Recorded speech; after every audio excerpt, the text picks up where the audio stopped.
Want to see our mid matchup, Ori.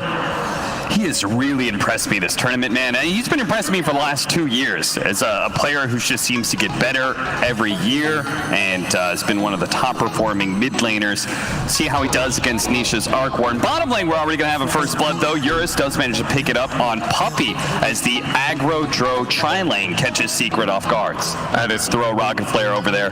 The surprise damage catches them off guard and could change the trajectory of how that mid lane matchup goes. Eurus going to be chased here by Matumbaman with the extra flash shield to be able to slow him down. They're going to turn to multi-shot Matumbaman, but he's tanky enough he's going to be able to survive through this, and with the helping hand of YapzOr, they're going to be able to get the kill on the carry. Trading away their support, though.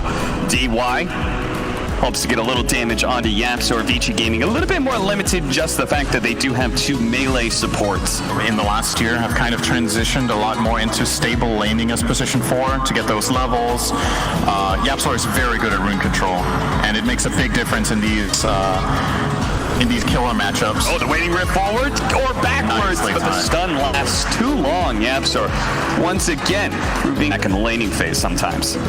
And he's gone for a very defensive build. Oh, well, aggressive. Depends how you look at it with the 2 bracers. DY. Puppey's going to pull in Eurus to make sure that they get the Jingu stacks off against Gust. And strike. That was a great decision. Good counterplay, though.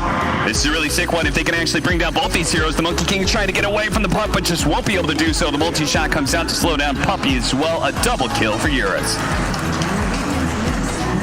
Perfect timing on Ori's respawn to be able to connect on that play. PYW will die in mid lane. Zai coming in with a hook shot. Dagger, and that's part of the reason Secret's probably bleeding out. A little bit of objectives here is just because their timing is going to come with that big initiating tool. Ori, meanwhile, is going to be able to find long-range initiation onto the Monkey King. They're going to make sure he does get off Wukong's command. PYW fully commits there, using the Doom as well, just to make sure, but a hook shot now lighting between the two of them with a chain frost. Oh no, it bounced over to the puck. It doesn't matter, though. They've got more than enough damage thanks to Nisha and his Tempest double Arc Warden.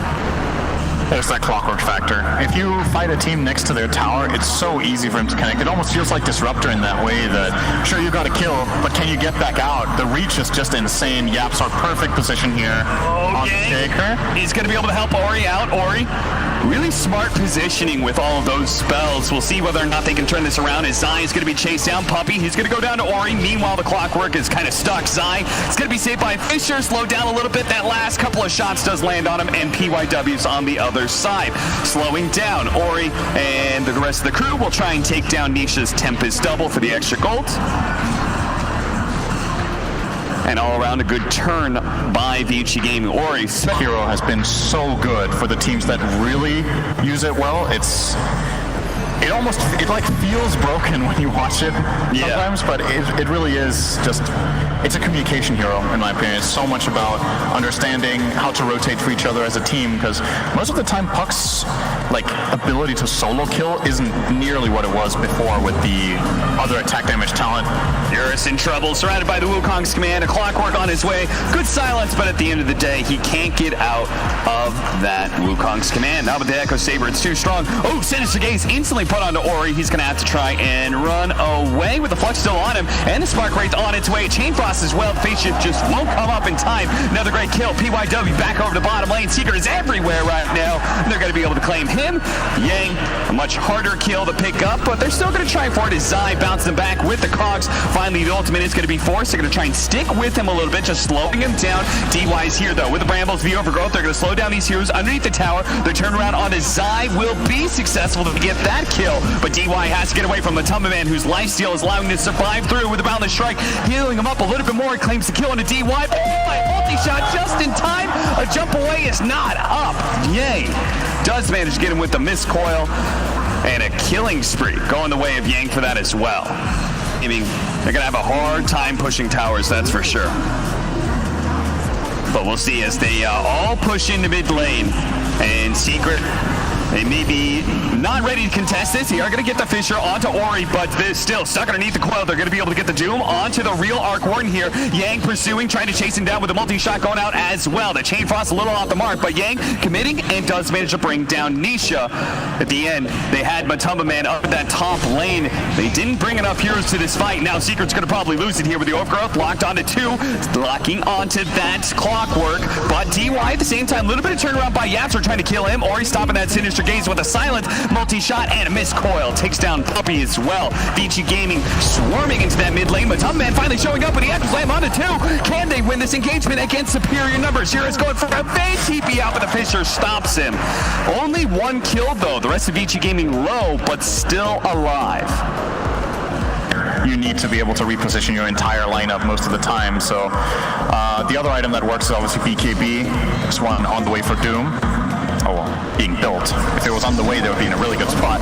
You're gonna run into Zai here, instantly dooming him, dagging a little bit extra damage to make sure he dies. They're also gonna try and catch this backline. YapzOr does break the coil to try and run away.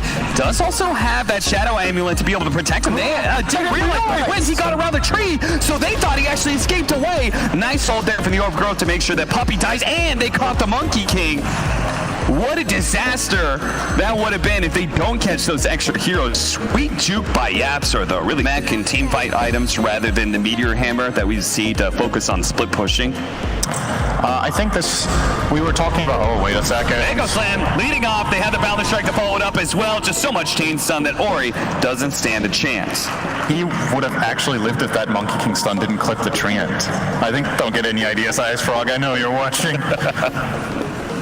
16 to 15, a 3,000 net worth lead for Vici Gaming, but its Secret seemed to have a little bit more control of the map, or maybe that's just because Zai is pretty far forward here, and he may be very tanky, but not much he can do with the Doom. Looks like bottom lane, they also found Eurus at the same time, so Secret will take that exchange, I'm sure. An offlaner for the safe lane of Vici Gaming. Especially the damage talent at level 15, ever since that went away. And it's now just a 30 damage, which many people don't even take, because now it's better to go for the magic damage build rather than a right-click build. Ori, spotting the Monkey King. Matumbaman actually jumping down, does have an Aegis as well as a BKB, so Vici Gaming may not commit fully to this one. An Overgrowth that only lands on the Lich as the Glimmer Cape protects him. Into the back line, Eurus already being found by the Zai Clockwork, and the turnaround here is Matumbaman activating his BKB. He's already taken out Ori on the side. PYW does manage to find the real Arc Warden, but it doesn't matter with so many heroes here, unless Eurus can lend a hand here. PYW continuing to chase with the help of DY as well, but the BKB is going to wear out eventually, and that's where YapzOr instantly hits him with the stun, and that is enough to allow Nisha to disengage. In fact, he wants to go back in. He knows Vici Gaming's on the back foot. Yang will be an inevitable victim to this Clockwork, who locks him inside the cogs. 3 dead on the side of Vici Gaming, and I believe they kept their Aegis intact. That's what's going to happen in this game once BKB start dropping lower. So Monkey King is down to 8 seconds. Is anybody else on Secret even going to buy one? I'm not sure. So far, it doesn't seem like it. Man, the Wukong's man is going to be able to surround the Doom. YapzOr following up, keeping him chain stunned, basically. That's going to be killed right off the bat. Now, Yang, he's going to be fine, at least initially, but they can certainly chase for quite some time.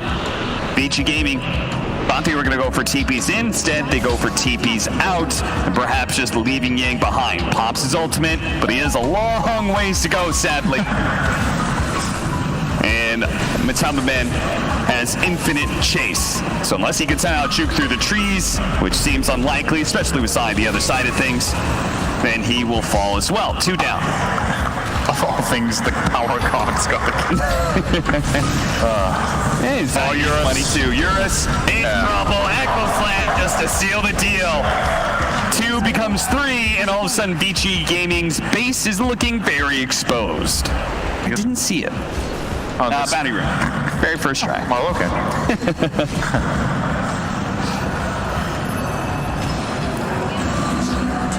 Matumbaman leading the way, just spawning some of those statues, making it a little bit harder for Vici Gaming. There's the first round of multi-shots, so you get an idea of what kind of damage that does on aggressive first step. Now a defensive one does manage to get Matumbaman back out. They need to be able to bring down his agents without serious commitment. They do manage to get the Doom onto the Arc Warden, but at the same time, Zai in and out with a refresher from the Aghanim Scepter. Now Matumbaman on the second life gets off the Wukong's man. Surrounding PYW, they have the coil on the back lines, but nobody can really get there. And Eurus, he's a little bit low. Hit by the Echo Slam, does manage to get off his BKB, but now he's been bashed up. The overgrowth is going to be able to buy him time here. Yuris trying to fight during his BKB. He needs that damage because nobody else can really deliver it. As you can see, Nisha, he's trying to get that kill out of YapzOr, can't quite do it. Yang drops low, a Phonic Shield just in time. Tempest Double is not going to be able to take down Yang, but the Megas are going to be coming soon if Vici Gaming can't find a way to push back Nisha and Matumbaman. All of them healing up right now, but that's just it. Vici Gaming not even going to try for another fight, even with the Divine Rapier still in hands. They know it's all over. It's all secret for game one.